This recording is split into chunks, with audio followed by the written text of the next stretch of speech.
Hello everyone, welcome to my YouTube channel. Myself Dinesh. तर आज आपण टॉपिक पाहणार आहोत cell division and essential life process. परंतु यार ॲक्च्युअल टॉपिकला सुरू करण्याआधी एक रिक्वेस्ट, जर तुम्ही या चॅनलला फर्स्ट टाईम व्हिजिट करत असाल तर या चॅनलला नक्की सबस्क्राईब करा, सो दॅट या चॅनलवरती येणाऱ्या पुढील अपडेट्स तुम्हाला मिळत राहतील.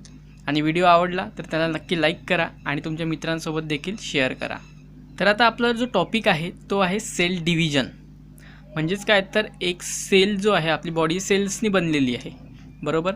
तर त्या सेलचं डिव्हिजन होणार आणि त्यापासून नवीन सेल्स बनणार. म्हणजे एका सेलपासून आपल्याला 2 सेल्स भेटणार.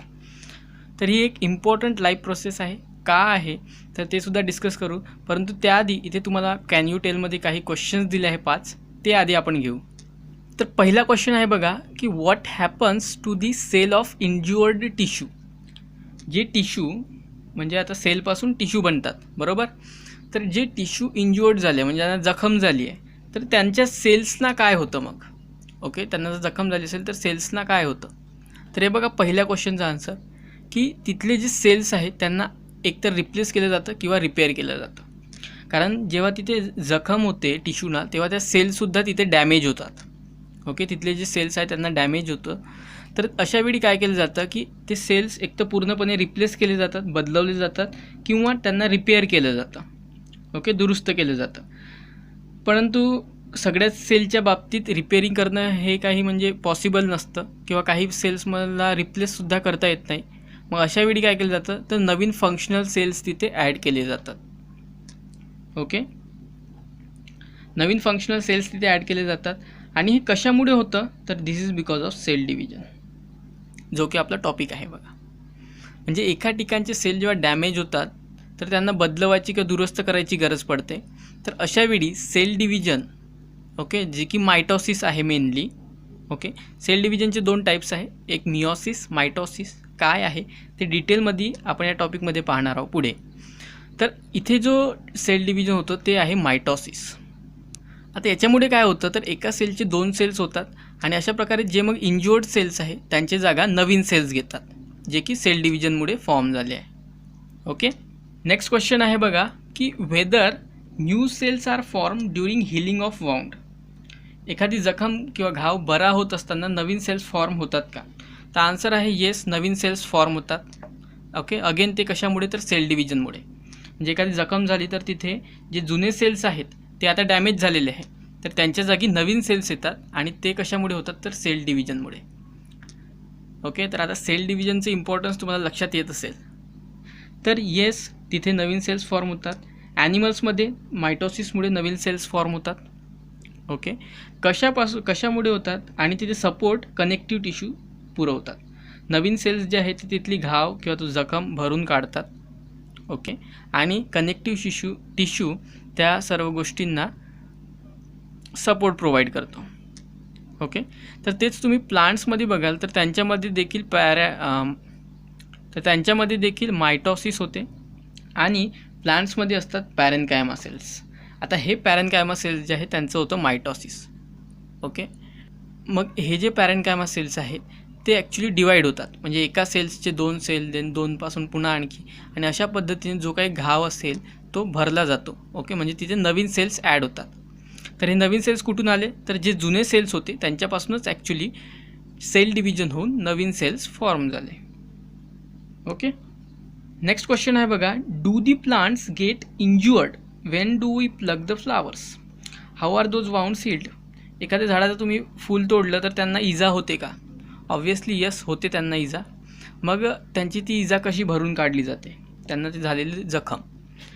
तर येस, त्यांना दुःख होतं. आता इथे खूप सारे ॲक्च्युली जे प्रोटीन्स असतात ते प्लांट्समध्ये असतात, जे की त्यांना ही जखम भरून काढायला मदत करतं. कुठली गोष्ट, झाडाला घाव बसला किंवा पानं फुले तोडले तुम्ही, फांदी जरी तोडली तरी त्यांना दुःख होतं, इंज्युअर्ड होते, ते जखम होतात. तर अशावेळी एक तर त्यांना सुबेरिनची डिपॉझिट केलं जातं त्या जखमेवर. ओके, झाडं हे स्वतः करतात त्यांचं. आता सुबेरिन काय आहे तर हे ॲक्च्युली एक प्रोटीन आहे जे की प्लांट्समध्ये बनतं. त्याच्याचं डिपॉझिट म्हणजे त्याला भरलं जातं त्या जखमेवर. ओके, त्याच्यामुळे त्यांचं ती जखम बरी केली जाते. किंवा काही केसेसमध्ये लॅटेक्सचं त्याला कवरिंग केलं जातं. हा देखील अगेन एक प्रोटीन आहे जो की कवरिंग त्याचं केलं जातं वाऊंडवर सो दॅट ती वाऊंड म्हणजे जखम हील व्हावी म्हणून. नेक्स्ट इथे कॅलस टिश्यू फॉर्म होतो. आता कॅलस जो आहे तो ॲक्च्युली एक सेल्सपासून बनणारा कंप्लीट नवीन टिश्यू आहे जो की त्या जखमेला कवर करतो आणि ती जखम भरून काढतो. ओके, तसंच प्लांट्समध्ये असतात पॅरेनकायमा सेल्स. ओके, तर तिथे मग नवीन पॅरेनकायमा सेल्स फॉर्म होतात. कशामुळे? तर मायटॉसिसमुळे, जी की सेल डिव्हिजनची टाईप आहे. ओके, आणि त्याच्यामुळे ती जखम भरून निघते. तसंच चौथा क्वेश्चन बघा, how does the growth of any living organism occur? एखाद्या लिव्हिंग ऑर्गॅनिझमची ग्रोथ कशी होते? Does the number of cells in their body increase? If yes how? त्यांच्यामध्ये सेल्स वाढतात का, आणि हो तर का वाढतात? तर एखाद्या ॲनिमलची जी ग्रोथ होते ती होते बेसिकली सेल डिव्हिजनमुळे. Answer is cell division. आता कशी होते तर हे बघा, तुमच्या बॉडीमध्ये जेव्हा तुम्ही जन्म घेता तेव्हा एक अमाऊंट म्हणजे काही अमाऊंटमध्ये सेल्स असतात. नंतर ते सेल्स डिवाईड होत जातात. ओके, एका सेलचे 2, 2पासून 4, अँड देन कम्प्लिटली खूप सारे सेल असे वाढत जातात, अँड देन एखाद्या ऑर्गॅनिझमची ग्रोथ होते. ठीक आहे. नेक्स्ट त्यात विचारलं आहे की does the number of cells increase? So the answer is yes. Number of cells वाढतात. कशामुळे? तर रिझन इज मायटॉसिस. ओके, जी की सेल डिव्हिजनची एक टाईप आहे. नेक्स्ट क्वेश्चन आहे बघा, how does the new individual of a species is form from existing one of same species? म्हणजे ज्या जुन्या स्पेसीज आहेत त्यांच्यापासून नवीन स्पेसीज कशा पद्धतीने बनतात? ओके, तर the answer is again the reproduction.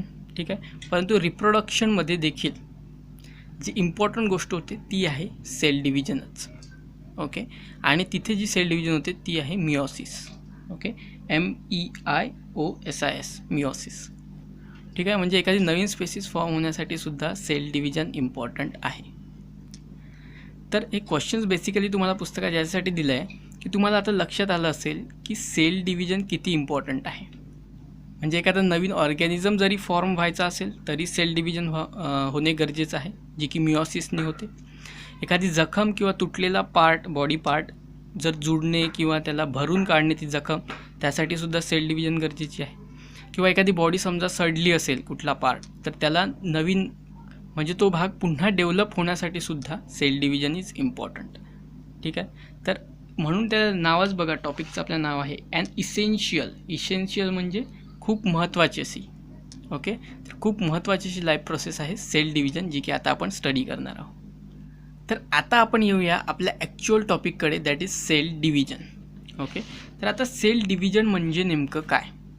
Okay, तर सिम्पली जर सांगायचं झालं तर सेल डिव्हिजन म्हणजे एका सेलपासून 2 सेल्स फॉर्म होणे. तर एक गोष्ट लक्षात घ्या की आपली बॉडी जी बनली आहे ती बनली आहे सेल्सची, बरोबर आहे. सेल्स बेसिक युनिट आहे असं म्हणू शकता तुम्ही.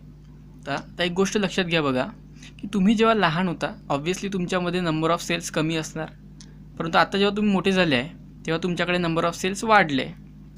तर हे कशामुळे झालं? तर तुमच्या बॉडीमध्ये जे जुने सेल्स होते ते ॲक्च्युली डिवाईड झाले. डिवाईड झाले म्हणजे काय झालं आहे? तर जो एक सेल तुमच्या बॉडीमध्ये होता त्याचं विभाजन झालं. डिवाईड म्हणजे तो विभाजन झाला आणि त्यापासून 2 सेल्स बनले. नंतर हे सेल्स पुढे अगेन डिवाईड झाले आणि यांच्यापासून अगेन असे. तर अशा पद्धतीने जे सेल्स आहेत ते डिवाईड होत गेले. ओके, म्हणजे त्यांचं विभाजन होत गेलं आणि एखाद्या ऑर्गॅनिझमची ग्रोथ होत गेली किंवा एखादा नवीन ऑर्गॅनिझम फॉर्म झाला. सो म्हणजे सेल डिव्हिजन इज काय आहे बेसिकली? तर cell division is nothing but एका सेलपासून 2 सेल्स फॉर्म होणे. म्हणजे सायंटिफिकली जर बोलायचं झालं तर formation of daughter cells by the division of existing cells, that is cell division. ठीक आहे. आता सेल डिव्हिजनचे आहे मग 2 टाईप्स. कुठले? तर एक आहे मायटॉसिस आणि दुसरं आहे मिओसिस. आता हे 2 टाईप्स का बरं पडले? तर हे टाईप्स पडले आहे की कुठल्या सेल्समध्ये हे डिव्हिजन होत आहे आणि कशा पद्धतीने सेल डिव्हिजन होत आहे. ओके, आता सेल डिवाईड होणार म्हणजे काय? सिम्पली वेगळे होणार, बरोबर. तर ते सुद्धा वेगवेगळ्या रूटनी होतात, 2 वेगळ्या रूटनी होतात, म्हणजे पाथ किंवा रस्त्यांनी. तर त्याच्यावरूनच त्यांचे 2 टाईप पडले, एक मायटॉसिस आणि एक मिओसिस, आणि हे वेगवेगळ्या सेल्समध्ये होतात. ओके, तर 2 टाईप्स आहे mitosis, meiosis. Step by step दोन्ही यांना आपण इन डिटेल एक्सप्लेन करणार आहोत, परंतु त्यांच्यामध्ये डिफरन्स काय आहे नेमका तो एकदा जरा बघून घ्या.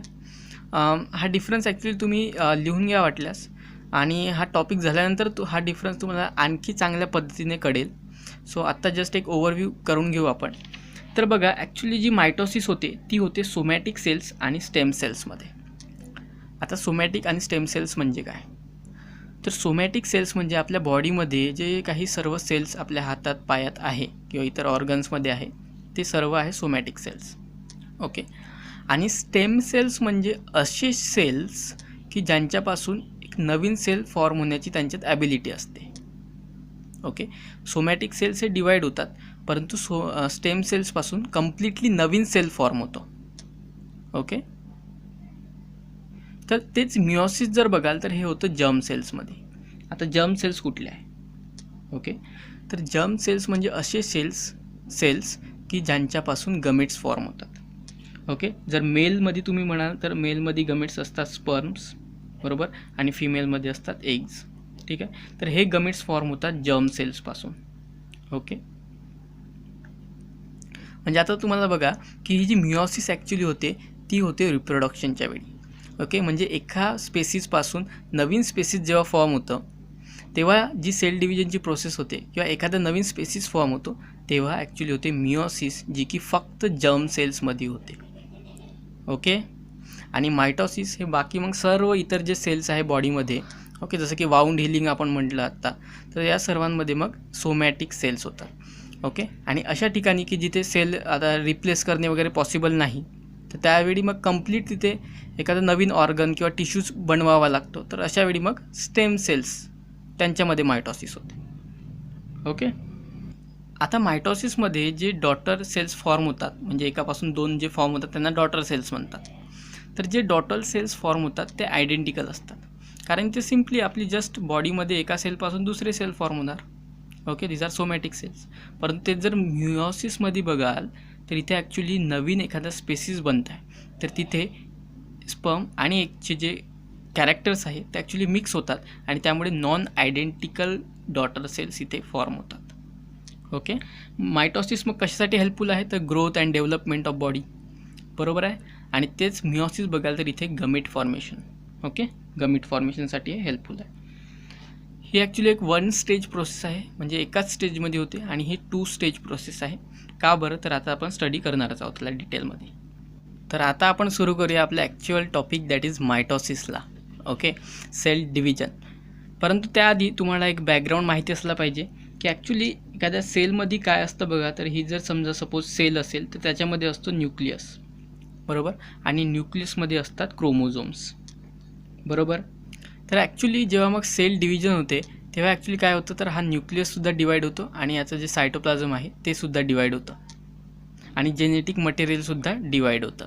त्यामुळे क्रोमोझोम म्हणजे नेमकं काय ते जरा एकदा आपण बघूया. तर इथे तुमच्या पुस्तकात बघा दिलं आहे की what is the shape of chromosome, give it's name in the figure. तर शेप आहे क्रोमोझोमचा एक्स टाईप. ओके. किंवा तुम्ही त्याला क्रॉससुद्धा म्हणू शकता. ओके. आणि इथे आता तुम्हाला याचे नावं द्यायचे आहे. तर बघा, पहिला हा इथे आहे क्रोमॅटिड, ज्याला पी आर्म म्हणतात. ओके. ॲक्च्युली जे क्रोमोझोमचं स्ट्रक्चर असतं ते असतं अशा प्रकारचं ॲक्च्युली. ओके. हा आर्म असा असतो, हा असा, आणि हा जो खालचा असतो तो इथे जुडला असतो आणि हा सेपरेट आर्म असतो. ओके. हा जो वरचा आहे त्याला एक क्रोमॅटिड म्हणतात. हा जो पूर्ण पार्ट आहे त्याला एक क्रोमॅटिड, त्याला की पी आर्म म्हणतात. आणि हा खालचा जो आहे तो इथे बघा, हा एक सेकंड क्रोमॅटिड आहे, जो की हा एवढा पार्ट. ओके. त्याला क्यू आर्म म्हणतात. आणि इथे सेंट्रलला जिथे जे जॉईन होतात त्याला सेंट्रोमियर म्हणतात. ठीक आहे. आणि त्याच्यापासून जो मॉलिक्यूल दिसतो खाली तुम्हाला तो ॲक्च्युली DNA आहे. ओके. हा ॲक्च्युली ऑल ओव्हर असतो, पूर्ण क्रोमोझोमवरच असतो. इथे एक पार्ट दाखवला आहे तुम्हाला. सो एका क्रोमोझोममध्ये मग 2 क्रोमॅटिड्स असतात, एक वरचा पी आर्म, खालचा क्यू आर्म, सेंट्रोमियर आणि DNA असतो त्यावर. ठीक आहे. आता जेव्हा डिव्हिजन होतं सेल्सचं तेव्हा काय होतं, तर हे क्रोमोझोमसुद्धा ॲक्च्युली डिवाईड होतात. म्हणजे जसं आता तुम्ही, आणि त्याच्या आधी खूप इम्पॉर्टंट स्टेप होते ते म्हणजे की हे जे क्रोमोझोम एक फिक्स अमाऊंटमध्ये असतात एखाद्या ॲनिमलमध्ये, तर त्यांचंसुद्धा डबलिंग होतं. म्हणजे जसं की तुम्ही आता ह्युमन, सपोज हा एक ह्युमनमधला सेल आहे, तुमच्या बॉडीतला सेल आहे, ठीक आहे. त्याच्या न्यूक्लियसमध्ये बघाल तर याच्यामध्ये क्रोमोझोमच्या पेयर्स असतात. ओके. म्हणजे जे क्रोमोझोम्स असतात, हा जसा मी तुम्हाला क्रोमोझोम दाखवला. ओके. तर अशा खूप साऱ्या, किती तर 23 पेयर्स असतात आणि आणखी 23 पेयर्स असतात. म्हणजे टोटल असतात एखाद्या ह्युमनमध्ये 46 पेअर्स ऑफ क्रोमोझोम्स. ठीक आहे. तर तर असे जे क्रोमोझोम्स आहेत ते 23 असतात. ओके, ज्याला की एननी रिप्रेझेंट करतात आणि याला म्हणतात हॅप्लॉइड. ओके, म्हणजे हॅप्लॉइड नंबर त्याला एननी रिप्रेझेंट करतात. ओके, आणि हा एक हॅप्लॉइड. ठीक आहे. आणि त्यांचं टोटल असतं त्याला की मग डिप्लॉइड म्हणतात, म्हणजे 2n डिप्लॉइड. तर ॲक्च्युली हा काय आहे हे नेमकं, तर हे एक मोठा टॉपिक आहे जो की तुमच्या सिलेबसमध्ये नाही, तुम्ही 11-12मध्ये शिकाल. ओके, हा खूप मोठा टॉपिक येतो. सो आपण सुद्धा इथे तुम्हाला मी पूर्ण याला नाही सांगू शकत. ओके, जस्ट एवढं लक्षात घ्या की ह्युमन्स हे डिप्लॉइड ऑर्गॅनिझम्स आहेत. ओके, ज्यांच्यामध्ये 46 पेअर्स ऑफ क्रोमोझोम्स असतात. ओके, आणि 2nनी त्याला रिप्रेझेंट करतात. ठीक आहे. म्हणजे क्रोमोझोम्स म्हणजेच काय आहे, तर जेनेटिक मटेरियल आहे. आणि जेव्हा सेल्स डिवाईड होणार तर ऑब्व्हियसली दोन्ही सेल्सकडे इक्वल जेनेटिक मटेरियल जायला हवं, बरोबर. तर हे जे पेअर्स आहेत ते ॲक्च्युली आधी डबल होतात. ओके, म्हणजे एखाद्या ह्युमनमध्ये 46 पेअर्स असतील तर ते ऑब्व्हियसली डबल व्हायला पाहिजे, कारण एका सेलकडे 46 जाणार, दुसऱ्याकडे 46 जाणार, तेव्हाच ते इक्वल होतील ना.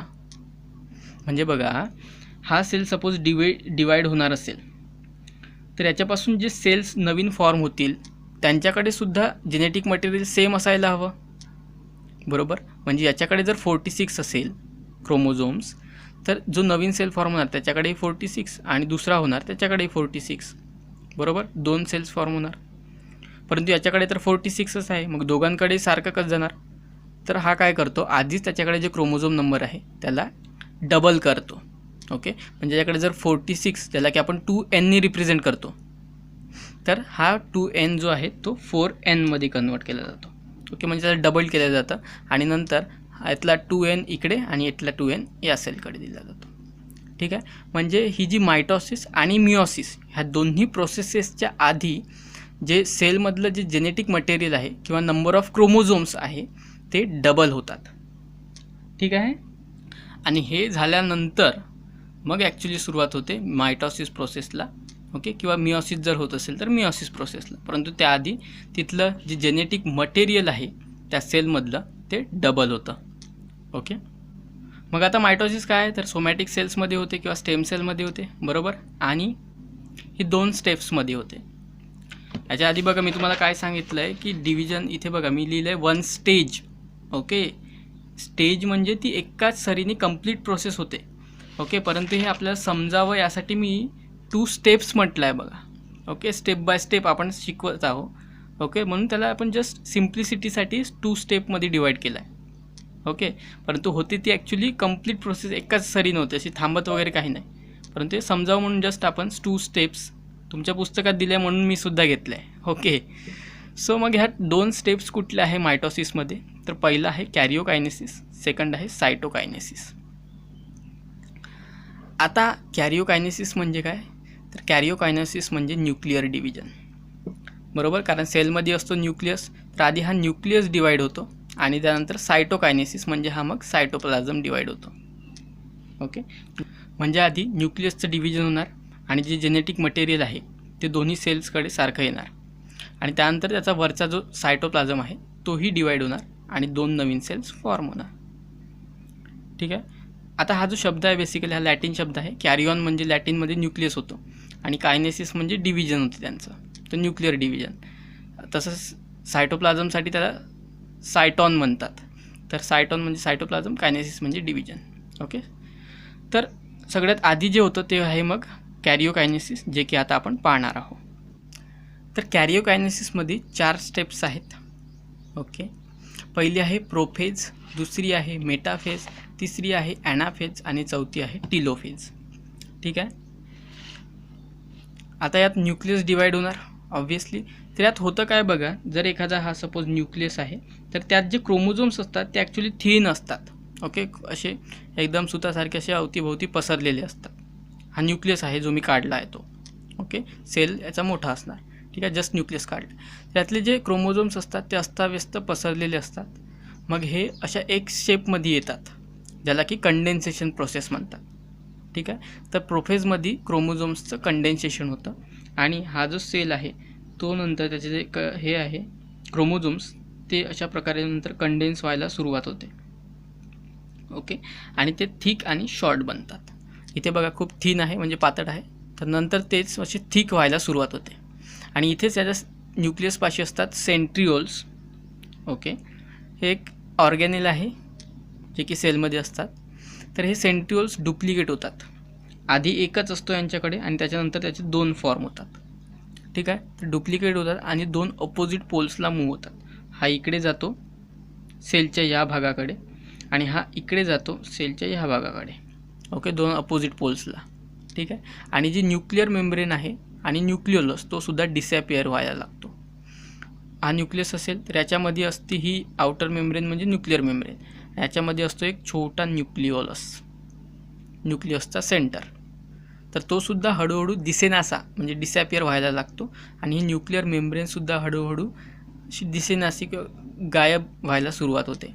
ओके, तर हे सर्व होतं प्रोफेजमध्ये. नंतर मेटाफेजमध्ये काय होतं, तर जी न्यूक्लिअर मेम्ब्रेन आहे ती पूर्णपणे डिसॅपिअर होते. जसं की मी इथे तुम्हाला काढून दाखवतोय बघा. ही सपोज जर सेल असेल तर ही जी आउटर मेम्ब्रेन ॲक्च्युली मी दाखवली आहे तुम्हाला ती ॲक्च्युली पूर्णपणे नष्ट होते. ओके, समजावून म्हणून दाखवली आहे परंतु ती ॲक्च्युली पूर्णपणे नष्ट होते. ठीक आहे. सेकंड, मग क्रोमोझोम्स व्हिजिबल होतात. ओके, आता इथे बघा काय सुरू झालं, कंडेन्सेशन म्हणजे ॲक्च्युली दाट होणे किंवा घट्ट होणे. ओके, आता हे बघा हे अस्ताव्यस्त पसरलेले थिन आहे तर ते दाट होत गेले हळूहळू. या प्रोसेस इथे सुरू झालं आणि इथे ते कंप्लीट झालं. आता क्रोमोझोम्स स्पष्टपणे आपल्याला दिसायला लागले. ओके, तर मी इथे मग हे क्रोमोझोम्स काढून घेतो इथे. ओके, हे तुम्हाला स्पष्टपणे दिसून राहिले आता. ओके, हे होतं मेटाफेजमध्ये. त्यानंतर chromosomes arranged parallelly. Okay, parallelly हे बघा मी पॅरलली त्यांना अरेंज केलेलं आहे. ओके, पॅरलली ते समांतर अरेंज होतात. Next, spindle fibres are form. आता स्पिंडल फायबर काय आहे, तर स्पिंडल फायबर्स हे ॲक्च्युली प्रोटीन्सचे फायबर्स आहेत जे की सेंट्रिओल्स फॉर्म करतात. आताच आपण बघितलं की हे सेंट्रिओल्स इकडे जात होते पोल्सवर, तर एक सेंट्रिओल इथे येतो आणि एक इथे येतो आणि यांच्यापासून निघतात स्पिंडल फायबर्स. ओके, असे फायबर्स निघतात जे की या क्रोमोझोम्सना अटॅच असतात. इथे सुद्धा क्रोमोझोम्स येतात आणि हे असे फायबर्स यांना अटॅच होतात, त्यांना म्हणतात स्पिंडल फायबर्स. तर नेक्स्ट स्टेप होते मग ॲनाफेज. तर ॲनाफेजमध्ये काय होतं की जे क्रोमोझोम्स आता इथे फॉर्म झाले आहे ते स्प्लिट होतात म्हणजे तुटतात. आता इथे आपल्याला माहिती आहे की क्रोमोझोम्सचे जे 2 क्रोमॅटिड्स असतात ते इथे सेंट्रोमेअरला जॉईन असतात, बरोबर. तर आता ते तुटतात म्हणजे इथे जर दाखवायचं झालं तर हे 2 क्रोमॅटिड्स सेपरेट होतात. असे असं हा असा आणि हा असा. ओके, 2 असे सेपरेट होतात. इथे सुद्धा जो क्रोमोझोम असेल त्याचे सुद्धा क्रोमॅटिड्स असे सेपरेट होतात म्हणजे क्रोमोझोम जो आहे तो स्प्लिट होतो. आणि नेक्स्ट होतं याच्यात जे सिस्टर क्रोमॅटिड्स आहे, म्हणजे एका क्रोमोझोमचे जो 2 क्रोमॅटिड्स आहेत ज्याला की आपण पी आर्म आणि क्यू आर्म म्हणलं होतं, तर त्यांना म्हणतात सिस्टर क्रोमॅटिड्स. ओके, तर ते chromatids are pulled in opposite direction. म्हणजे ॲक्च्युली जे आता हे सर्व जे फॉर्म झाले होते क्रोमोझोम्स ते होते इथे सेंटरला. ओके, ते इथे सेंटरला फॉर्म होतात आणि नंतर ते अपोजिट डायरेक्शनला म्हणजे काही या पोलकडे आणि काही या पोलकडे. ओके, इक्वल अमाऊंटमध्ये होतात, अर्धे ह्या भागाला आणि अर्धे ह्या भागाला. ठीक आहे, इन अपोजिट डायरेक्शन. कुठल्या डायरेक्शनला, तर ज्या डायरेक्शनला सेंट्रिओल्स राहतात त्या डायरेक्शनला. Okay, and chromosomes reach to opposite poles of the cell. आणि हे मग इकडे जातात आणि हे इकडे जातात. कशामुळे गेले हे, तर ॲक्च्युली जे स्पिंडल फायबर्स फॉर्म झाले होते सेंट्रिओल्समुळे तर ते त्यांना अपोजिट पोल्सकडे ओढतात आणि त्यामुळे ते स्प्लिट होतात म्हणजे वेगवेगळे होतात. का बरं, तर हे स्पिंडल फायबर्स त्यांना ओढतात म्हणून. तर बघा आता इथे झालं आहे काय, तर आता न्यूक्लिअरचे जे मटेरियल किंवा क्रोमोझोम्स आहेत ते आता सेपरेट झाले आहे. ओके, 2 सेल्समध्ये ते वेगळे किती जाणार अमाऊंट, तर ते आता सेपरेट झालं आहे. आणि याच्यात मग लास्ट स्टेज आहे टिलोफेज. तर आता टिलोफेजमध्ये काय होतं, तर जे क्रोमोझोम्स आहेत ते डिकंडेन्स होतात आणि थ्रेड लाईक फायबरसारखे पुन्हा बनतात. म्हणजे आता झालं आहे काय बघा, आपल्याकडे कुठली स्टेज आता आली आहे, तर आपल्याला काय होतं की जे न्यूक्लिअर मटेरियल आहे किंवा क्रोमोझोम नंबर आहे ते 2 सेलसाठी इक्वल पाहिजे होते, बरोबर. तर ते इथे झालं आहे. हा अर्धा पोर्शन जो आहे तो एका पोलला गेला आहे, अर्धा पोर्शन एका पोलला गेला आहे, बरोबर. म्हणजे इथे बघा तर 2 कंप्लीट न्यूक्लिओलस जे आहे 2 सेल्सचे ते फॉर्म झाले. बरोबर. मग आता चौथ्या स्टेपमध्ये काय होतं, तर जे क्रोमोझोम फॉर्म झाले आहे ते आधीच्या सारखे थ्रेड लाईक होतात. ओके, पहिल्या स्टेजमध्ये बघा ते कसे होते आपल्याकडे थ्रेड लाईक. ओके, तर तसंच आता इथे चौथ्या स्टेपमध्ये सुद्धा होतं. जे क्रोमोझोम्स इथे गेले आहे ते आता अगेन इथे बघा असे थ्रेड लाईक व्हायला ते सुरुवात होतात. ओके, दोन्ही स्टेजचे न्यूक्लिअर मेम्ब्रेन फॉर्म होते अगेन.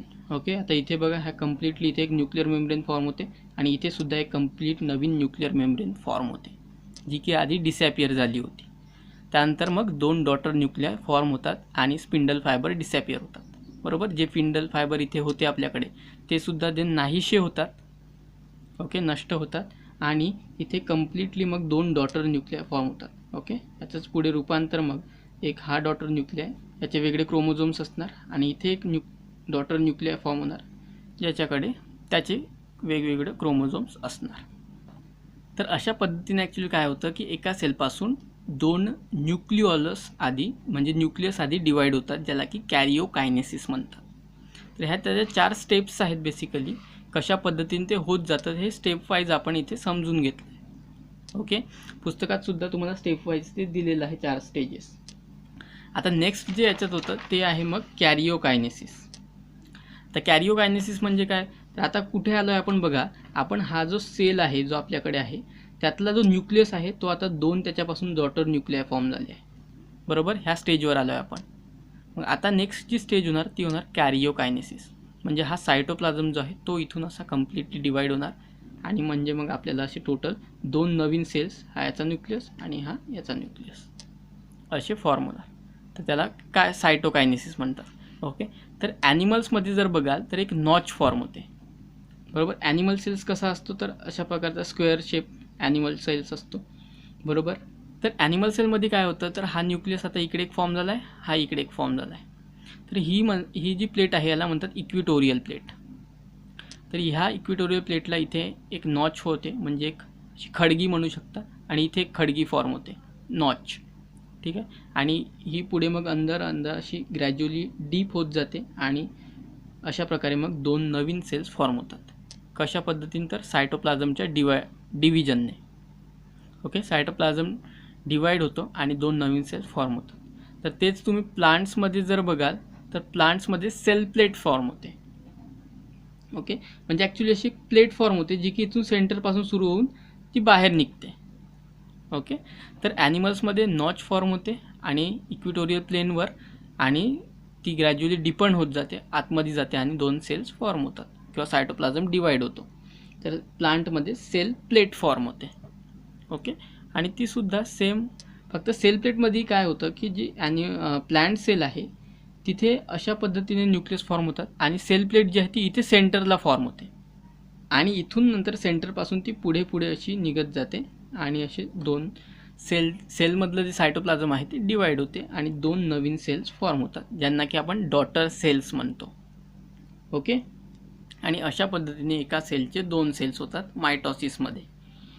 ठीक आहे, आता याचे युजेस काय आहे तर अगेन ग्रोथ, डेव्हलपमेंट आपण पाहिलं आहे. डिफरन्स बिटवीनमध्ये ग्रोथ, बॉडीची डेव्हलपमेंट होण्यासाठी वगैरे सर्व गोष्टीसाठी mitosis is very much important. तर बस एवढंच आहे मायटॉसिसमध्ये. आय होप की तुम्हाला ही समजली असेल प्रोसेस. तुम्ही जस्ट सिम्पली याला एखाद्या स्टोरीसारखं लक्षात ठेवू शकता बघा. म्हणजे आधी काय असतं तर बारीक सुतासारखे म्हणजे थ्रेड लाईक आपल्याकडे क्रोमोझोम्स असतात. बरोबर, इनिशियली मग काय होतं तर ते कंडेन्स व्हायला सुरुवात होते आणि आपल्याकडे मग एक्स आकाराचे असे क्रोमोझोम्स बनतात. बरोबर, आधी होतं कंडेन्सेशन आणि एक्स आकाराचे क्रोमोझोम्स बनतात. ओके, नंतर सेंट्रिओल्स 2 अपोजिट पोल्सला जातात. बरोबर, आणि त्यांच्यापासून स्पिंडल फायबर्स निघतात आणि ते या क्रोमोझोम्सना बाहेर ओढतात असे. ओके, म्हणजे जे जवळ असतात त्यांना सिम्पली दूर करतात ते. ओके, आणि त्यानंतर न्यूक्लिअर मेम्ब्रेन इथे फॉर्म होते, न्यूक्लिअर मेम्ब्रेन इथे फॉर्म होते आणि अशा प्रकारे 2 सेल्सचं न्यूक्लियस फॉर्म होतं. ठीक आहे, तर आता नेक्स्ट जी सेल डिव्हिजनची टाईप आहे ती आहे मिओसिस.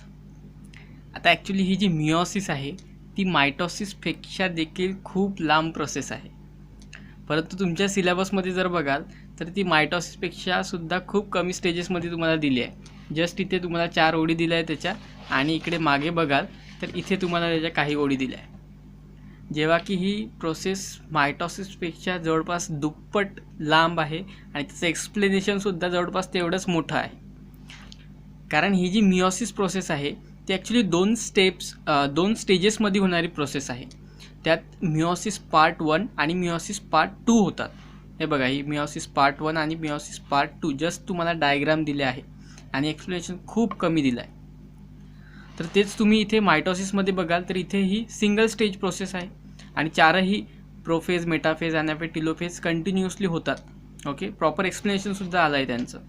परंतु मिओसिस जर बघाल तर इथे तुम्हाला मिओसिस पार्ट 1 ही ॲक्च्युली जी मायटॉसिस आहे त्यापेक्षा खूप मोठी आहे आणि जी सेकंड पार्ट आहे मिओसिस पार्ट 2 ती नंतर मायटॉसिस सारखीच आहे. तर आता ही जी प्रोसेस आहे मी तुम्हाला पुस्तकातूनच शिकवणार आहे, कारण ही जी ॲक्च्युअल प्रोसेस आहे ती खूप मोठी आहे आणि प्रॉपर त्याचं एक्सप्लेनेशनसुद्धा तुम्हाला पुस्तकात आलेलं नाही, त्यामुळे त्यात एक्सप्लेन करण्यासारखंच काही उरलेलं नाही. सो इथे ज्या 2 ओळी तुम्हाला सांगितल्या आहे त्याचं एक्सप्लेनेशन त्याच मी तुम्हाला इथून सांगणार आणि डायग्राम जस्ट आहे एक्सप्लेन करणार आहे. ओके, तर बघा, जसं की मी तुम्हाला आधी सांगितलं होतं डिफरन्समध्ये की मिओसिस जी आहे ती 2 स्टेजेसमध्ये होते. ओके, जी की फर्स्ट आहे मिओसिस पार्ट 1, त्याच्या डायग्राम्स तुम्हाला इथे दिलेले आहे, आणि सेकंड आहे मिओसिस पार्ट 2. आता ही जी मिओसिस पार्ट 1 आहे त्यात तुम्ही बघाल तर ज्या स्टेप्स तुम्हाला मायटॉसिसमध्ये होत्या, okay, prophase, metaphase, anaphase, telophase, त्याच स्टेप्स तुम्हाला इथे आहे. ओके, इथे बघा प्रोफेज, मेटाफेज, ॲनाफेज, टिलोफेज. परंतु इथे डिफरन्स काय आहे तर ही जी प्रोफेज आहे ॲक्च्युली ती एकच स्टेप, त्यात आणखी 5 सब स्टेप्स आहेत. हा बघा 1, 2, 3 यांना असे नावं दिले आहे, परंतु ॲक्च्युली ह्या ज्या स्टेप्स आहेत त्यांना अगेन त्या खूप डिटेलमध्ये आहे आणि त्यांना त्यांचे वेगवेगळे नावे आहेत. तर हे तुम्हाला 11-12मध्ये आहे मग इन डिटेल. ठीक आहे, तर ही जी प्रोफेज आहे ती मग 5 स्टेजेसची असते आणि ती तुम्हाला जस्ट एका ना त्याचं एक्सप्लेनेशन आलं आहे ना काही, सिम्पली एक डायग्राम आला आहे फक्त आणि नाव. तर ही जी आहे सेकंड, ही आहे मग मेटाफेज, ही आहे ॲनाफेज आणि ही आहे टिलोफेज. आता इथे यांच्यासमोर बघा 1-1 लावलं आहे. तर का बरं? कारण ही मिओसिस पार्ट 1 आहे म्हणून याला प्रोफेज 1 म्हणतात. मिओसिस पार्ट 1 मधली प्रोफेज 1, मेटाफेज 1, ॲनाफेज 1 आणि टिलोफेज 1. तर तेच तुम्ही मिओसिस पार्ट 2 मध्ये बघाल तर तिथे देखील अगेन ह्याच स्टेप्स होतात. प्रोफेज 2 म्हणतात फक्त तिला, मेटाफेज 2, ॲनाफेज 2, टिलोफेज 2. ओके, आता ह्या सर्व स्टेप्समध्ये काय होतं आहे नेमकं ते तुम्हाला जस्ट एका ओळीत सांगितलं आहे फक्त इथे. ओके, काय आहे ती ओळ बघा की इन मिओसिस 1. ओके, बघा इन मिओसिस 1 म्हणजे मिओसिस 1मध्ये पार्ट 1मध्ये काय होतं तर रिकॉम्बिनेशन होतं, crossing over between 2 homologous chromosomes and there after those homologous chromosomes non sister chromatids are divided into 2 groups and thus 2 haploid cells are form. 2 haploid cells form होतात. जेव्हा की तेच तुम्ही मायटॉसिसमध्ये बघाल तर हे सर्व आपण स्टडी केलं आणि तेव्हा आपल्याला इथे 2 सेपरेट डॉटर सेल्स फॉर्म झाले होते. परंतु इथे बघा एका ओळीत तुम्हाला सर्व सांगितलं आहे. ओके, तर इथे नेमकं काय होतं ते मी तुम्हाला आता एक्सप्लेन करतो आहे. तर इथे होतं काय बघा की हे जे क्रोमोझोम्स आहेत ते अगेन थ्रेड लाईक असतात. ओके, आणि त्यांचं सर्व आधी जे आहे कंडेन्सेशन होतं आणि ते एकत्रित येतात. ओके, तर हे सर्व होतं प्रोफेज 1मध्ये. ओके, इथे बघा ते कंडेन्स होत आहे, त्यानंतर ते जवळ आले, बरोबर, आणि अगेन ते मग आणखी त्यांच्यात क्रॉसिंग झालं. ओके, जे की इथे सांगितलं आहे बघा, रिकॉम्बिनेशन अँड क्रॉसिंग ओव्हर. तर आता रिकॉम्बिनेशन म्हणजे काय आणि क्रॉसिंग ओव्हर म्हणजे काय तर आता इथे बघा डायग्राममध्ये, तर इथे बघा हा जो आहे हा ब्ल्यू क्रोमोझोम आणि हा रेड, आणि हा रेड आणि हा ब्ल्यू. तर ॲक्च्युली रिकॉम्बिनेशन म्हणजे काय तर हा रेड आणि रेड सोबत असायला पाहिजे आणि ब्लू आणि ब्लू सोबत असायला पाहिजे, बरोबर. ओके, इथे सुद्धा दिले आहे. तर हे याच्यात होतं काय रिकॉम्बिनेशन म्हणजे, तर कॉम्बिनेशन म्हणजे सोबत असणे किंवा कंबाईन म्हणजे जुडणे, परंतु रिकॉम्बिनेशन म्हणजे तेच त्यांच्यात हेराफेरी होणे. तर हा बघा हा ब्ल्यू रेडसोबत गेला आहे आणि इथे हा रेड ब्ल्यूसोबत आला आहे, सो दॅट इज रिकॉम्बिनेशन. आता क्रॉसिंग ओव्हर म्हणजे त्या 2 याचं एकमेकांसोबत क्रॉस होतं. कसं तर तुम्हाला इथे दिसत असेल एका टोकाला हा जो ब्ल्यू आहे तो रेडसोबत क्रॉस होतो इथे आणि इथे सुद्धा. ओके, सो ही आहे क्रॉसिंग ओव्हर. ओके, आणि इथे सुद्धा अगेन क्रॉसिंग ओव्हरच होतं, परंतु ते स्पिंडल बघा, स्पिंडल फायबर्स जे आहेत ते फॉर्म झाले, जेव्हा की इथे फॉर्म म्हणजे ते सेंट्रिओल्स इकडे बाजूलाच होते. तर इथे ते फॉर्म झाले आहे. आणि त्यानंतर इथे बघा प्रोफेज 1मध्येच आहे, 5ही स्टेप्स प्रोफेज 1मध्ये आहे. तर इथे बघा येथे स्पिंडल फायबर झाले आहे आणि त्यांना सेपरेट करत आहे, बरोबर. ह्या क्रोमोझोम्सना, हे क्रोमोझोमचं स्ट्रक्चर कसं असतं आपण बघितलं आहे, त्यांना असे क्रोमॅटिड्स असतात, ओके. आणि हा क्रोमॅटिड इकडे ओढला जातो आणि हा वेगळा ओढला जातो, ओके. जसं की इथे तुम्हाला दिसतं आहे, याला स्पिंडल फायबर इकडे ओढणार आणि याला इकडे ओढणार, आणि हे दोन जे आहे त्यांना इकडे ओढलं जाणार, ठीक आहे. तर ही होती प्रोफेज 1, ज्यात काय झालं आहे तर रिकॉम्बिनेशन आणि क्रॉसिंग ओव्हर झालं आहे, ठीक आहे, बिटवीन होमोलॉगस क्रोमोझोम्स. तर मिओसिस स्टेज 1च्या प्रोफेज 1मध्ये जे ॲक्च्युली 5 स्टेप्स ज्या पुस्तकात तुमच्या दिलेल्या नाहीत त्या आहेत लेप्टोटीन, झायगोटीन, पॅचिटीन, डिप्लोटीन आणि डायकायनेसिस.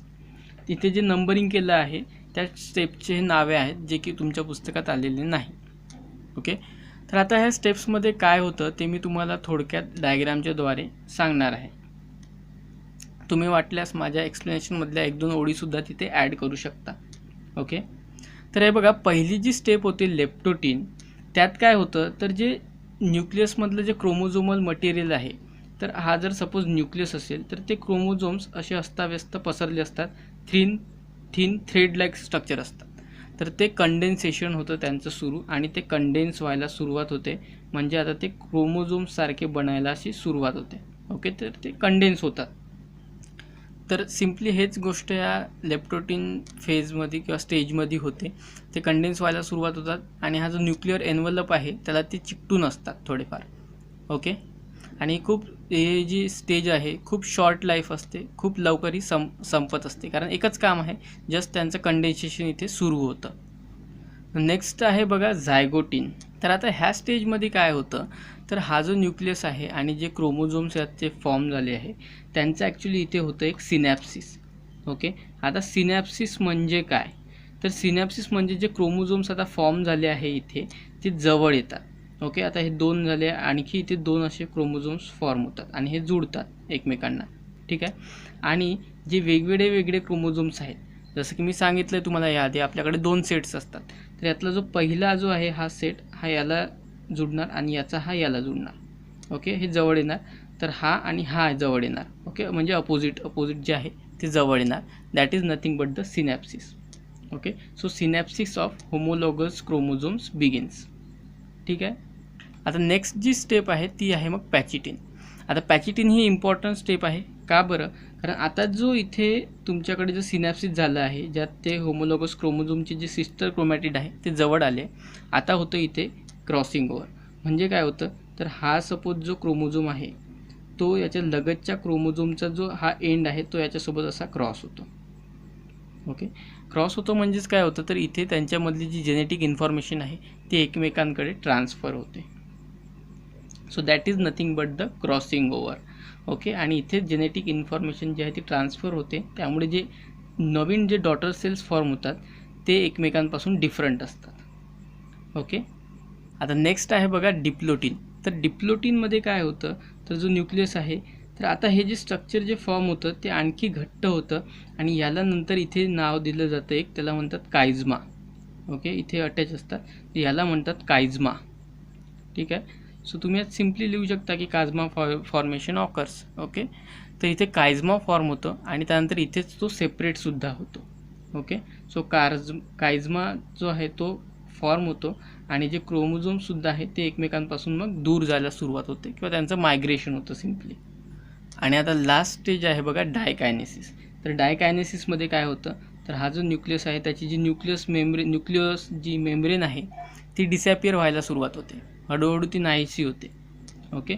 त्यात तुम्ही असं सुद्धा दाखवू शकता वाटल्यास, ती नाहीशी व्हायला सुरुवात होते आणि जे क्रोमोझोम्स आहेत ते सुद्धा आता त्यांचं कंडेन्सेशन थांबतं आणि ते परफेक्ट तुम्हाला ह्या शेपमध्ये असे दिसतात आणि यात क्रॉसिंग ओव्हरसुद्धा झालेलं असतं, म्हणजे इथे काही भाग जो आहे तो दुसऱ्या क्रोमोझोमचा इथे आलेला असतो, ओके.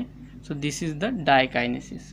म्हणजे काय तर nucleolus disappears and termination of condensation of chromosomes, ठीक आहे. तर हे सर्व होतं या 5 स्टेप्समध्ये ऑफ प्रोफेज 1. आणि त्यानंतर होतं की ते होमोलॉगस क्रोमोझोम्स म्हणजे non sister are divided into 2 groups. आता नॉन सिस्टर का बरं, कारण सिस्टर क्रोमॅटिड्स कुठले असतात, तर जो एक क्रोमोझोम आहे त्याचे दोन जे भाग असतात वेगळे वेगळे ते सिस्टर क्रोमॅटिड्स. म्हणजे हा जसा रेड आहे तर त्याचा वरचा रेड आणि खालचा रेड हे झाले सिस्टर क्रोमॅटिड्स. परंतु इथे रेड आहे आणि इथे ब्लू आहे, मग हे झाले नॉन सिस्टर क्रोमॅटिड्स. कारण ते वेगळ्या वेगळ्या क्रोमोझोम्सचे आहे त्यामुळे ते नॉन सिस्टर क्रोमॅटिड्स. मग ते डिवाइड होत आहे बघा, डिवायडेड इंटू 2 ग्रुप्स. आणि हे होतं आहे मग इथे मेटाफेज आणि ॲनाफेजमध्ये. इथे बघा हे स्पिंडल फायबर त्यांना ओढत आहे आणि हे बघा आता हे डिवाइड झाले आहे. बघा इथे ब्लू आणि रेड आला आहे. ओके, ह्यांचं कॉम्बिनेशन आलं आहे बघा इथे ब्लू अँड रेड. आणि इथे बघा तर रेड आणि ब्लूचं सुद्धा. ओके, तर इथे काय झालं, यांच्यामध्ये क्रॉसिंग ओव्हरमुळे यांच्यामध्ये जी जेनेटिक इन्फॉर्मेशन आहे ती ॲक्च्युली शेअर झाली आहे. हे कुठे झालं, तर हे झालं आहे बघा इथे ह्या प्रोफेजच्या स्टेजेसमध्ये. कारण जेव्हा त्यांचं क्रॉसिंग ओव्हर झालं तेव्हा त्यांच्यातली जेनेटिक इन्फॉर्मेशन एकमेकांकडे ट्रान्सफर करण्यात आली. म्हणून हे क्रोमोझोम जे आहे त्याला अर्धा जो भाग आहे त्याचा तो निळा आहे आणि अर्धा लाल आहे. म्हणजे जो क्रोमॅटिड होता त्याच्यासोबत नॉन सिस्टर त्यातली काही इन्फॉर्मेशन याच्यात आली आहे, तर हा जो रेड होता त्यात काही इन्फॉर्मेशन ब्लूची आली आहे. ओके, तर अशा प्रकारे मग बघा यांचे जे आहे ते सेपरेट झाले आहे आणि अशा प्रकारे मग 2 हॅप्लॉइड सेल्स फॉर्म झाले. हे बघा 2 हॅप्लॉइड सेल्स इथे नंतर डिव्हिजन होऊन 2 हॅप्लॉइड सेल्स इथे फॉर्म झाले आहे. ओके, तर सर्वात आधी कॅरिओकायनेसिस होतं इथे सुद्धा, म्हणजे न्यूक्लियस आधी डिवाइड होतं आणि त्यांच्यातलं जेनेटिक मटेरियल. आणि त्याच्यानंतर जे सायटोकायनेसिस होतं आणि सायटोप्लाझम सेपरेट होऊन 2 सेल्स फॉर्म होतात. म्हणजे मिओसिसमध्ये काय होतं आहे नेमकं बघा, तर जे जेनेटिक इन्फॉर्मेशन आहे जी पॅरेंट सेलकडे होती आणि त्यांच्यापासून जे डॉटर सेल्स फॉर्म झाले आहे त्यांच्यात जे जेनेटिक मटेरियल आहे ते डिफरंट आहे त्यांच्यामध्ये जरासा. ओके, कारण इथे कशामुळे हा डिफरन्स येतो आहे, तर हा क्रॉसिंग ओव्हरमुळे हा डिफरन्स येतो आहे. तेही तुम्हाला इथे डिटेलमध्ये आलेलं नाही आहे. ओके, बट सांगतो आहे मी. आता त्यानंतरची नेक्स्ट स्टेप आहे मग मिओसिस पार्ट 2. तर याचंसुद्धा तुम्हाला एका ओळीमध्ये एक्सप्लेनेशन अगेन आलेलं आहे, ते मी सुद्धा तुम्हाला डिटेलमध्ये जरा सांगण्याचा प्रयत्न करतो आहे. तर बघा काय होतं की हे जे आता मिओसिस पार्ट 1मध्ये जे डॉटर सेल्स फॉर्म झाले ते पुन्हा डिवाइड होतात. ओके, म्हणजे आता एकापासून आपल्याला किती भेटले, तर 2 सेल्स भेटले बरोबर नवीन. आता हा याच्यातले दोन्ही सेल्स जे आहे ते परत पुन्हा डिवाइड होतात. तर हेच सेल्स आपण आता इथे घेतले ज्याच्यात आता मिओसिस पार्ट 2 होणार. ठीक, तर इथे सुद्धा आता ही जी मिओसिस पार्ट 2 आहे ती एक्झॅक्टली सिमिलर असते मायटॉसिसच्या. कारण ही जी मिओसिस पार्ट 1 होती त्यात तुम्हाला इथे बघा वेगवेगळ्या स्टेजेस होत्या एकाच प्रोफेजमध्ये. ओके, परंतु इथे मिओसिस पार्ट 2मध्ये तसं नाही आहे. तर मिओसिस पार्ट 2 आणि मायटॉसिस ह्या एक्झॅक्ट सेम प्रोसेस आहे. ज्या स्टेजेस तिथे होत्या त्याच इथे सुद्धा आहे, परंतु त्या तुम्हाला नाही आहे एक्सप्लेन इथे पुस्तकात केलेल्या.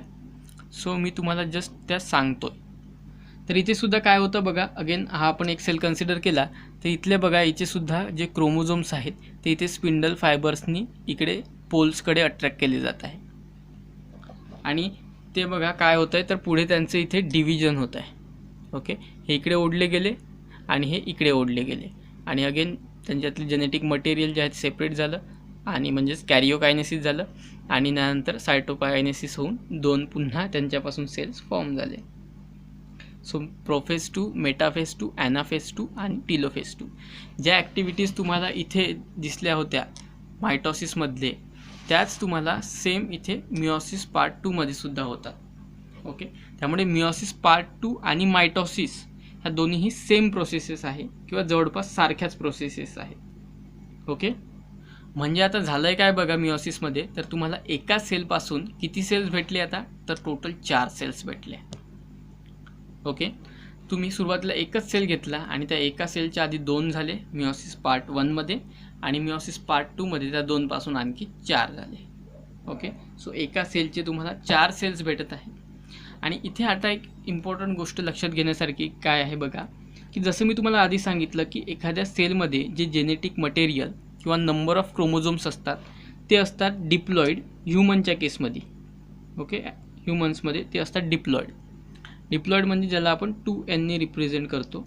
म्हणजे नंबर ऑफ क्रोमोझोम्सचा जो सेट आहे तो 23 आणि एक 23 असे 2 सेट्स असतात, म्हणून त्याला म्हणतात 2n किंवा डिप्लॉइड. ओके, जर काही ऑर्गॅनिझममध्ये तो एकच असेल तर त्याला एनने रिप्रेझेंट करतात सिम्पली. आणि नंबर ऑफ आणि ऑर्गॅनिझम टू ऑर्गॅनिझम हे नंबर ऑफ सेटसुद्धा डिफरन्स असतात. कुठल्या ऑर्गॅनिझममध्ये मग 7च क्रोमोझोम्स असू शकतात, कुठल्या 10 असू शकतात. ओके, आणि त्यातही अगेन त्यांचे ग्रुप्स असतात. जर एखाद्या ऑर्गॅनिझममध्ये सिम्पली एकच जर सेट असेल क्रोमोझोमचा तर त्याला एन म्हणतात, म्हणजे एन मीन्स हॅप्लॉइड. ओके, कुठल्या याच्यात 2 असेल तर त्याला डिप्लॉइड म्हणतात, कुठल्या याच्यात 3 असतील तर त्याला ट्रिप्लॉइड म्हणतात. तर ह्युमन्समध्ये 2n असतात, म्हणजे 2 सेट्स असतात क्रोमोझोम्सचे. एका सेटमध्ये 23 क्रोमोझोम्स, दुसऱ्या सेटमध्ये 23 क्रोमोझोम्स. ठीक आहे. तर आता बघा इथे जो सेल डिवाईड झाला होता, ऑब्व्हियसली मग आपण डिप्लॉइड असल्यामुळे त्याच्यातसुद्धा 2n क्रोमोझोम्स असतात, नंबर ऑफ क्रोमोझोम्स, म्हणजे तो डिप्लॉइड सेल असतो. परंतु आता जर इथे बघाल तर हा जो डिप्लॉइड होता त्यात आपल्याकडे किती क्रोमोझोम्स होते, तर 2 होते. आपण बरोबर, म्हणजे 2 chromosomes in the sense 2 set होते आपल्याकडे. ठीक आहे. तर आता इथे बघाल काय झालं आहे, तर हा जो डॉटर सेल फॉर्म झाला आहे त्याच्याकडे सुद्धा 2 आहे आणि याच्याकडे सुद्धा 2 आहे. म्हणजे हे जे फॉर्म झालेले आहे ते सुद्धा डिप्लॉइड आहे, बरोबर. परंतु जेव्हा तुम्ही इथे फायनल स्टेजमध्ये आता आल्यावर बघाल तर इथे याच्याकडे एकच क्रोमॅटिड आहे आणि इथे एकच क्रोमॅटिड आहे, बरोबर. क्रोमॅटिड म्हणजे काय, तर हे दोन्ही मग नंतर जॉईन होणार आणि एक क्रोमोझोम फॉर्म होणार, बरोबर. म्हणजे इथे बघा सुरुवातीला आपल्याकडे किती क्रोमोझोम्स होते, तर आपल्याकडे ऑब्व्हियसली आपल्याकडे 2 क्रोमोझोम्स होते, बरोबर, कारण आपण डिप्लॉइड आहोत म्हणजेच 2 सेट्स होते. तर आता जेव्हा मिओसिस पार्ट 1 झाली तेव्हा आपल्याकडे बघा एकाच सेलमध्ये 2 क्रोमोझोम्स आणखी फॉर्म झाले, बरोबर. आणि तेच मिओसिस पार्ट 2मध्ये त्या 2 क्रोमोझोम्सचे हा जो 2 होता ते अगेन सेपरेट झाले आहे. म्हणजे हे किती आहे बघा, यांच्याकडे एकच सेट आहे क्रोमोझोमचा. हे जे ॲक्च्युली आहे ते क्रोमॅटिड्स आहेत, बरोबर. जसं की मी तुम्हाला सांगितलं एखाद्या क्रोमोझोमचं स्ट्रक्चर असं असतं, त्याला 2 क्रोमॅटिड्स असतात आणि ते इथे सेंट्रोमियरनी जॉईन होतात. तर इथे बघा तेच स्ट्रक्चर आहे. म्हणजे हे जे आहे ॲक्च्युली ते हॅप्लॉइड आहे, यांच्याकडे एकच क्रोमोझोम आहे. ओके, आणि हे जे होते हे डिप्लॉइड होते. जे फॉर्म झाले आहे ते हॅप्लॉइड आहे, बरोबर. म्हणजे यांच्याकडे सेट ऑफ क्रोमोझोम आहे. ठीक आहे. तर आता ह्या पॅरेग्राफमध्ये सुद्धा तुम्हाला त्याची काही इन्फॉर्मेशन दिली आहे, जसं की 2 haploid daughter cells form in meiosis 1 undergo division by separation of recombine sister chromatid and 4 haploid daughter cells are form. म्हणजे ह्या एकाच लाईनमध्ये तुम्हाला ही पूर्ण मिओसिस 2 प्रोसेस दाखवली आहे, ओके, एका लाईनमध्ये. आणि त्यानंतर जस्ट अशी इन्फॉर्मेशन आहे बघा, process of gamete production and spore formation occur by meiosis. आता गमेट जे आहे ते आपल्या ॲनिमल्समध्ये फॉर्म होतात, ओके, आणि स्पोर जे आहे ते प्लांट्समध्ये फॉर्म होतात. सो म्हणजे ॲनिमल्समध्ये जे गमेट म्हणजे काय आहे, तर ज्यांच्यापासून नवीन जीव फॉर्म होतो, नवीन स्पीसीज फॉर्म होते, नवीन जीव फॉर्म होतो. जसं की मेल्समध्ये असतात स्पर्म्स आणि फिमेलमध्ये असतात eggs. So these are the gametes. Okay, तर प्लांट्समध्ये असतात स्पोर्स. ओके, मेलमध्ये असतात त्याला म्हणतात मायक्रोस्पोर, तर फिमेलमध्ये त्याला म्हणतात मेगास्पोर. ओके, तर हे सुद्धा मिओसिसनीच फॉर्म होतात. ओके, ही गोष्ट इम्पॉर्टंट आहे, लक्षात ठेवा. ठीक आहे. आणि in cell division 4 haploid daughter cells are form. ठीक आहे, कशापासून तर from 2n cells. Okay, diploid सेल्सपासून हॅप्लॉइड सेल्स फॉर्म झाले 4. ओके, आणि हे कशामुळे झालं तर crossing over occurs between homologous chromosomes and thereby genetic recombination occurs. हां, ही एक गोष्ट इथे इम्पॉर्टंट आहे. आता इथे जे क्रॉसिंग ओव्हर झालं, जसं की मी तुम्हाला आधीसुद्धा सांगितलं की जे क्रॉसिंग ओव्हर झालं त्याच्यामुळे ॲक्च्युली जे जेनेटिक मटेरियल आहे ते शेअर झालं त्यांच्यामध्ये, आणि त्यामुळेच हे जे 4 डॉटर सेल्स जे फॉर्म झाले ते एकमेकांपासून जेनेटिकली डिफरंट होते. ओके, ठीक आहे. सो मिओसिससुद्धा अगेन खूप सोपी प्रोसेस आहे आणि तुम्हाला तर त्याचं एक्सप्लेनेशनसुद्धा डिटेल नाही. ओके, तर आता आपण बघूया की हा यूज युअर ब्रेन पॉवर आणि त्यानंतर ही ॲक्टिव्हिटी ही बघू. तर इथे बघा क्वेश्चन आहे की what do you mean by diploid cells. तर डिप्लॉइड सेल्स म्हणजे काय, तर this cells having 2 complete sets of chromosomes. Okay, ज्या सेलकडे 2 कंप्लीट सेट्स असतात क्रोमोझोम्सचे त्यांना म्हणतात डिप्लॉइड सेल्स. एक जो आहे तो मॅटर्नल असतो आणि एक पॅटर्नल, म्हणजे एक मदरकडला आणि एक फादरकडला. ठीक आहे, तर फादरकडला पॅटर्नल, मदरकडला maternal. Okay, so cells having 2 complete sets of chromosomes, these are called as diploid cells. तसंच what do you mean by haploid cells? So cells having one set of chromosome is called as a haploid cell. Okay, cell contains single set of chromosomes. Next आहे बघा, what do you mean by homologous chromosomes?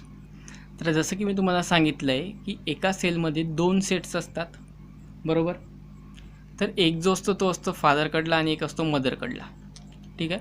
तर आता हे जे suppose करा की हा एक क्रोमोझोम आहे आणि हा एक आहे, तर ह्याच्यावर जी काही इन्फॉर्मेशन असते किंवा ह्याच्यावर जे काही कॅरेक्टर्स असतात, सपोज ह्या क्रोमोझोमवर इथे ह्या पोझिशनवर सपोज कुठली जीन्स असतील, म्हणजेच काय तर तिथे कुठली तरी इन्फॉर्मेशन असणार. तर तीच जीन्स ह्या क्रोमोझोमवर सुद्धा आणि त्याच पोझिशनवर प्रेझेंट असतात. तर अशा क्रोमोझोम्सना म्हणतात मग होमोलॉगस क्रोमोझोम्स. ओके. तर एकाच सेलमधले, म्हणजे तुम्ही असं म्हणू शकता की chromosomes in a cell having same genes at the same loci. Okay, same loci means location, at the same location, these are called as homologous chromosomes. ठीक आहे. नेक्स्ट आहे बघा की whether the gametes are diploid or haploid आणि why. तर हे बघा, ह्युमन्समध्ये जे गमेट्स असतात ते असतात हॅप्लॉइड. इथे सुद्धा आपण बघितलं आहे की gametes and spores are form by this meiosis. तर मिओसिसमध्ये कुठले फॉर्म होतात? मग हॅप्लॉइड सेल्स, बरोबर. त्यामुळे गमेट्स जे आहेत ते हॅप्लॉइड असतात. परंतु का असतात? ओके, व्हाय. तर गमीट हे हॅप्लॉइड असतात, क्लिअर आहे. का बरं असतात? कारण तुम्हाला माहिती आहे की ह्युमन्स आहेत डिप्लॉइड, म्हणजे त्यांच्यामध्ये 2 सेट्स असतात. आता गमीट जे आहेत ते हॅप्लॉइड असतात. का बरं? कारण एका गमीटकडे असतात त्याचे मॅटर्नल कॅरेक्टर, म्हणून त्याला रिप्रेझेंट करतात एननी. ओके. तर दुसरासुद्धा असतो त्याच्याकडे असतात मग पॅटर्नल, तर त्यालासुद्धा रिप्रेझेंट करतो आपण एननी. ओके. आणि हे दोघे जेव्हा हॅप्लॉइड असतात, म्हणजे सिंगल सेट ऑफ पेअर असते क्रोमोझोम्सची ह्याच्यावर आणि ह्याच्यावरसुद्धा, तेव्हा जेव्हा ते मग युनियन होतात तेव्हा जो ऑर्गॅनिझम फॉर्म होतो तो डिप्लॉइड असतो. तर का बरं आहे? कारण जो सेल आपल्याला जो नवीन भेटत आहे तो डिप्लॉइड आहे. ह्याचाच अर्थ काय? तर तो 2 हॅप्लॉइड सेल्सचं फ्युजन होऊन डिप्लॉइड झालेला आहे. म्हणजे 2 हॅप्लॉइड सेल्स कंबाईन होऊन तो डिप्लॉइड झालेला आहे. ओके. नेक्स्ट बघा, how are haploid cells form? So haploid cell कशाने फॉर्म होतात? आत्ताच बघितलं आपण, मिओसिस प्रोसेसनी हॅप्लॉइड सेल्स फॉर्म होतात. Okay. What is the importance of haploid cells? तर जे हॅप्लॉइड सेल्स असतात ते ॲक्च्युली इम्पॉर्टंट असतात नवीन ऑर्गॅनिझमच्या फॉर्मेशनमध्ये किंवा सेक्शुअल रिप्रोडक्शनच्या वेळी. कारण हे जे ॲक्च्युली हॅप्लॉइड सेल्स असतात ते असतात गमेट्स आणि spores. Okay. And they take part in sexual reproduction. So sexual रिप्रोडक्शनमध्ये ते इम्पॉर्टंट आहे. अगेन ते कुठे इम्पॉर्टंट आहे? तर ते मेंटेन करतात क्रोमोझोम नंबर. कारण हॅप्लॉइड सेलवरून आपल्याला लक्षात येतं की एखाद्या ऑर्गॅनिझममध्ये किती क्रोमोझोम्स आहेत. ओके.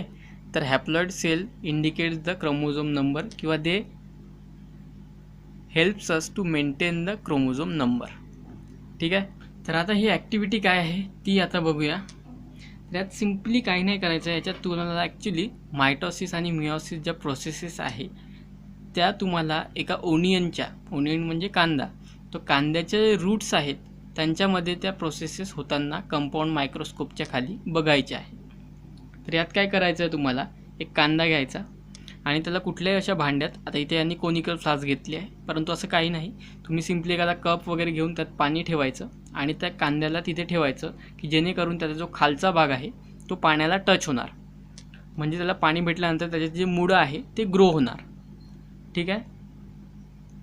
तर आत्ताच आपण बघितलं आहे, तर एखाद्या याच्यात ग्रोथ कशामुळे होतं? तर ऑब्व्हियसली सेल डिव्हिजनमुळे, बरोबर. म्हणजे मुळं ग्रो होणार त्या कांद्याचे, तर कशामुळे? सेल डिव्हिजनमुळे. ओके. तर आता हे जे मुळं जे ग्रो झालेले आहे ते तुम्हाला 4-5 दिवसांनी पाहायचं आहे. ठीक आहे.